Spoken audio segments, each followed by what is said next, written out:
Assalamu alaikum class, I am Sir Muhammad Kashif from Half School System DHA campus, and today we are going to start our new topic, diseases of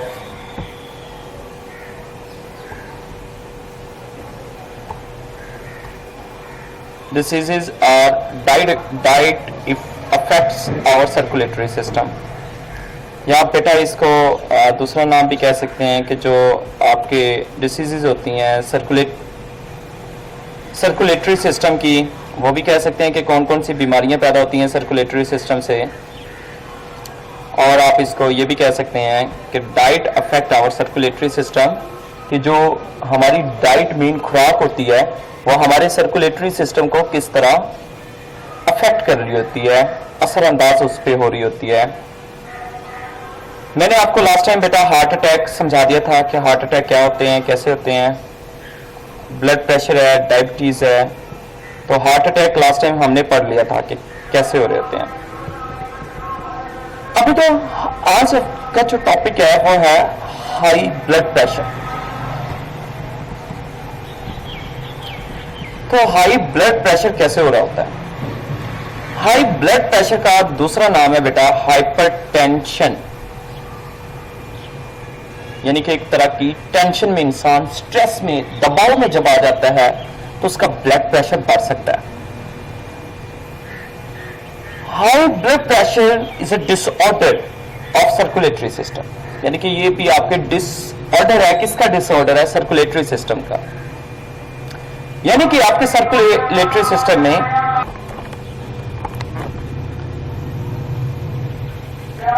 circulatory system last time पढ़ चुके हैं कि जिसमें हमारा blood circulate हो रहा होता है, जिसमें मैंने आपको बड़े अच्छे तरीके से हार्ट के बारे में पढ़ा दिया था कि हमारा सर्कुलेशन ऐसे हो रही होती है। अब ये भी उसका डिसऑर्डर का मतलब खराबी की वजह से ये बीमारी पैदा होती है। Blood pressure is the amount of force exerted by blood against the wall of arteries. आपको पता है कि आपका ब्लड आर्टरीज में जा रहा होता है आगे, तो जो ब्लड फोर्स लगाता है आपकी आर्टरीज के ऊपर, आर्टरीज खून की नालियां होती हैं, उस नाली के ऊपर जो खून अपनी फोर्स लगाता है गुजरते हुए, उस फोर्स को हम ब्लड प्रेशर कहते हैं। यानी कि अगर तो आपका ब्लड तेजी से गुजर रहा है तो इसका मतलब वो ज्यादा फोर्स लगा रहा है आर्टरीज के ऊपर, इसको हाई ब्लड प्रेशर कहते हैं। समझ आ रही है ना बेटा? कि यानी कि लफ्ज देखे ना, हाई ब्लड प्रेशर, यानी कि जो ब्लड है, खून है, उसका जो प्रेशर है किसके ऊपर? आर्टरीज के ऊपर, वो हाई हो चुका है, ज्यादा हो चुका है। एक नॉर्मल प्रेशर होता है, एक नॉर्मल तरीके से खून गुजरता है, लेकिन जब वो ज्यादा स्पीड से गुजरेगा वो ज्यादा प्रेशर लगाएगा, जिसको हम हाई ब्लड प्रेशर कहेंगे। If the blood high pressure of a person remains above of a normal, normal value कितनी होती है? ये वाली याद करनी है बेटा, आपको बहुत जरूरी है। 80 to 120, यानी कि 80 से लेकर 120 के दरमियान अगर किसी का ब्लड प्रेशर आ जाता है तो वो एक नॉर्मल वैल्यू है। 85 आ गया तो it mean blood pressure okay है। 90 आ गया ओके है जी। 100 आ गया ओके है जी। 110 आ गया ओके है जी। 125 आएगा तो ओके नहीं है। 80 की बजाय 70 आ गया तो ओके नहीं है। यानी कि 80 के नीचे हम कहते हैं लो ब्लड प्रेशर, यानी कि उसका आम जो ब्लड प्रेशर होना चाहिए उससे बहुत स्लो ब्लड जा रहा है, उसका भी नुकसान होता है। 120 से ऊपर जा रहा है, हाई ब्लड प्रेशर है, उसका भी नुकसान है। ये वैल्यू है बेटा। द कंडीशन, यानी कि इससे ब्लड ऊपर नीचे होता है तो वो आपका क्या कहलाता है? हाइपरटेंशन कहलाता है। हाइपरटेंशन आपका हो जाता है, यानी कि हाई ब्लड प्रेशर हो जाता है। The increasing blood pressure can damage the blood vessels. जरी बात है बेटा, तेजी से ब्लड गुजरेगा, वो उन आर्टरीज के ऊपर प्रेशर ज्यादा लगाएगा, जिससे आपकी आर्टरीज जो होती हैं वो डैमेज हो सकती हैं, क्योंकि ये बहुत नाजुक नालियां होती हैं, ये सख्त नहीं होती, हार्ड नहीं होती, ये डैमेज हो सकती हैं। एंड में रिजल्ट, जब ये डैमेज होती हैं तो उसकी वजह से आपकी किडनी फेल हो सकती है, आपको हार्ट अटैक हो सकता है। क्योंकि आपको हार्ट अटैक कैसे होता था, खून की नालियां क्या होती थी, वो ब्लास्ट हो जाती थी, फट जाती थी, जिसको हम हार्ट अटैक कहते थे। तो इससे किडनी फेलियर भी हो सकता है और इससे आपका हार्ट अटैक भी हो सकता है, यानी कि हार्ट भी फेलियर हो सकता है। पीपल हाई ब्लड प्रेशर में हैव सिम्टम्स, इनके अंदर सिम्टम्स क्या हो सकती हैं, कैसे पता चलेगा आपको कि इसका ब्लड प्रेशर ज्यादा है? उसमें हेडेक हो रहा होगा, सर दर्द हो रहा होगा, फैटिग्यू, मोटापा, मोटापा आ जाना, मोटापे की वजह से भी हाई ब्लड प्रेशर हो सकता है। ब्लड वीएन, ब्लड वीएन का मतलब होता है कि नजर का कम हो जाना। नोज ब्लीडिंग, नाक के अंदर से खून का निकलना, ये अलामत है हाई ब्लड प्रेशर की। ये हाई ब्लड प्रेशर किस वजह से होता है, कौन सी फूड खाने की वजह से होता है? फूड इन फैट, ऐसे फूड जिसके अंदर फैट ज्यादा होती है। फैट मीन ऑयल, ऑयल ज्यादा होगा। समझ आ रही है बेटा?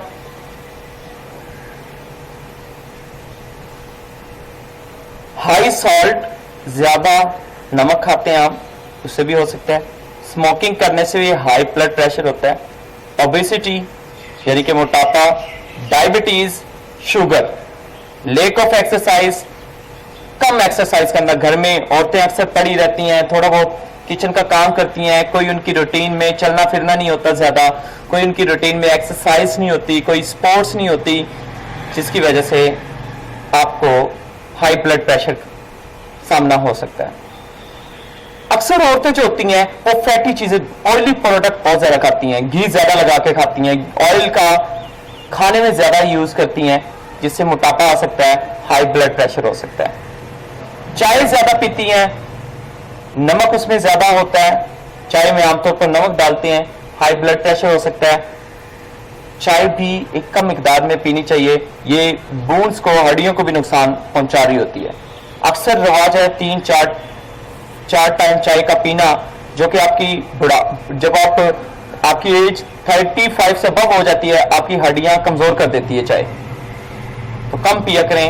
ये मैं नहीं कहता बेटा बिल्कुल ना पिए, उसको एक मामूल के अकॉर्डिंग पिए, यानी कि 1 टाइम 2 टाइम, मैक्सिमम 2 टाइम होनी चाहिए पर डे, इससे ज्यादा नहीं होनी चाहिए। ओके, इसके बाद नेक्स्ट जो डिसीजेज है वो हमारी है डायबिटीज, जिसको आप शुगर कहते हैं। Diabetes is a disease in which a person has high blood sugar, जिसमें उसका शुगर लेवल ज्यादा हो जाता है। हमारी बॉडी में अल्लाह ताला ने शुगर लेवल रखा हुआ है, जिस तरह ब्लड प्रेशर का एक लेवल है 80 से 120, इस तरह शुगर का भी एक लेवल है। अगर वो शुगर लेवल अपने लेवल से ज्यादा हो जाता है तो आपको हाई ब्लड शुगर हो सकता है, जिसकी वजह से आप कहते हैं इसको शुगर हो गई है। इसी तरह वो लो भी हो जाता है, फिर भी नुकसान है। Because of his body does not produce enough insulin. ये हाई ब्लड शुगर क्यों होता है या डायबिटीज शुगर होती क्यों है? क्योंकि आपकी बॉडी इंसुलिन को उतनी मिकदार में पैदा नहीं कर रही होती जितनी करनी चाहिए। अब क्वेश्चन यह है कि इंसुलिन क्या होता है?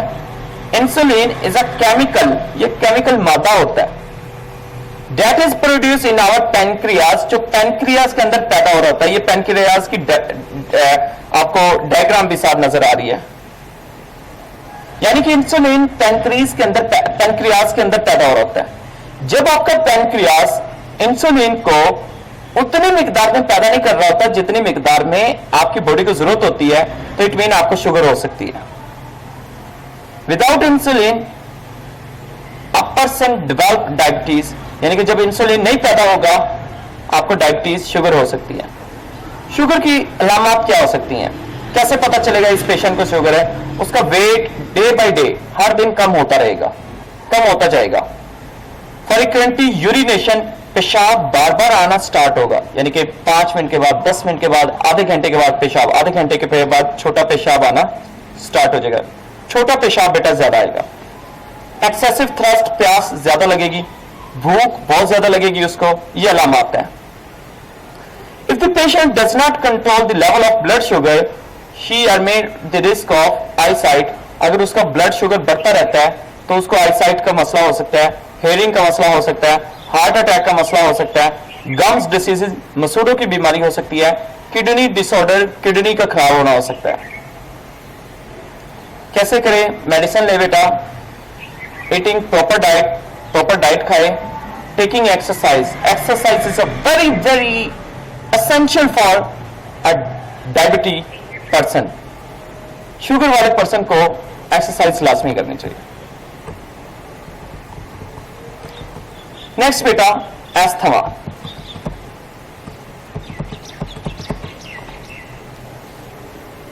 एस्थमा क्या होता है? Asthma is allergy. ये एक बेटा एलर्जी होती है जिसकी वजह से causes the airways of lungs to swell, जिसकी वजह से आपके लंग्स जो होते हैं वो स्वेलिंग आ जाती है, वहां पे सोजिश आ जाती है।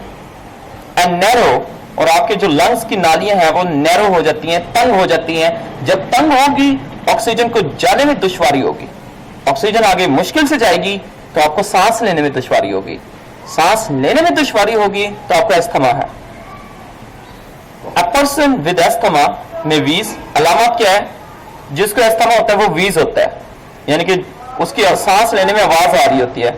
जिस तरह आपको रात को सोते हुए आवाज आती है, कोई पर्सन सो रहा होता है, इस तरह एस्थमा पर्सन जब सांस लेता है तो उसको आवाज आती है, विस्लिंग साउंड होती है, सीटी जिस तरह बज रही होती है।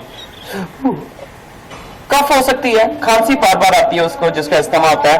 फील टाइटनेस, थकावट उसको फील होती है इन चेस्ट के अंदर, छाती में।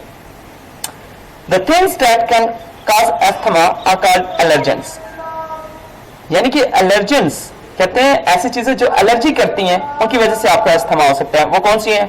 डस्ट माइट्स है, डस्ट पार्टिकल्स है, जिससे आपको एलर्जी होती है और उससे आपको एस्थमा हो सकता है। पोलन ग्रेन्स है, फूल के ऊपर ज़रात होते हैं छोटे छोटे, उनको पोलन ग्रेन कहते हैं, इनकी वजह से भी एलर्जी हो सकती है। सम फूड में कॉज एस्थमा, क्योंकि कुछ खाने से आपको एलर्जी होती है जिससे एस्थमा हो सकता है। Symptoms of an asthma attack by cough, ये बता दिया मैंने आपको, कफ आ रही होती है, सांस उसको शॉर्टनेस होती है, यानी कि सांस मुश्किल से आ रहा होता है, विजिंग होती है, आवाज पैदा हो रही होती है, विजिंग का मतलब है एक्सट्रीम डिफिकल्टी इन ब्रीथ, काफी ज्यादा सांस लेने में दुश्वारी, चेस्ट पेन उसको होता है, स्वीटिंग, पसीना बहुत ज्यादा आता है उसको, इवन के सर्दियों में भी पसीना आ रहा होता है, पल्स रेट उसकी ज्यादा होती है। ये बेटा हर एक चीज को चेक करवाना पड़ता है। ये किसी एक चीज, यानी कि ये नहीं है कि उसको फर्ज के उस पेशेंट को पसीना ज्यादा आ रहा है तो आप उसको कहते हैं एस्थमा हो चुके, नहीं बेटा, उसमें हर चीज चेक करनी पड़ती है। क्या उसको कफ ज्यादा आ रही है, क्या उसका सांस में शॉर्टेज है, यानी कि सांस मुश्किल से आ रहा है, क्या उसको चेस्ट पेन है, फिर साथ उसको पसीना भी ज्यादा आता है तो इट मीन उसको एस्थमा है। Severe asthma attack may lead to death, यानी कि बार बार एस्थमा जारी रहेगा, मेडिसिन से कम नहीं हो रहा होगा तो उससे डेथ हो सकती है। क्या करें? एहतियात क्या करें? Try to avoid allergens, pollen grains को, यानी कि फूलों को ना सूंघे, खुशबू ज्यादा ना लगाएं बॉडी के ऊपर, और डस्ट पार्टिकल में ना जाएं, पानी का ज्यादा पिएं। पानी से आपको पता है कि आपकी नालियां साफ होती रहेंगी, गला साफ होता रहेगा, जिससे आपके जो आपको पता है कोई भी एलर्जी नाक और गले के जरिए दाखिल होती है, जाके फिर वो लंग्स के ऊपर अटैक करती है। पानी ज्यादा पिएंगे, गले में अगर कोई जा भी चुका है तो वो पानी के जरिए नीचे चला जाएगा, स्टोमक में चला जाएगा, जिससे आपको एलर्जी नहीं होगी। तो पानी ज्यादा पिए, बार बार वो पानी पिए, और डॉक्टर के मुताबिक मेडिसिन या इनहेलर यूज करें। नेक्स्ट है बेटा एक new topic, transportation in plants. अभी हमने ट्रांसपोर्टेशन इन एनिमल पढ़ चुके हैं, अब transportation in plants next lecture में पढ़ेंगे।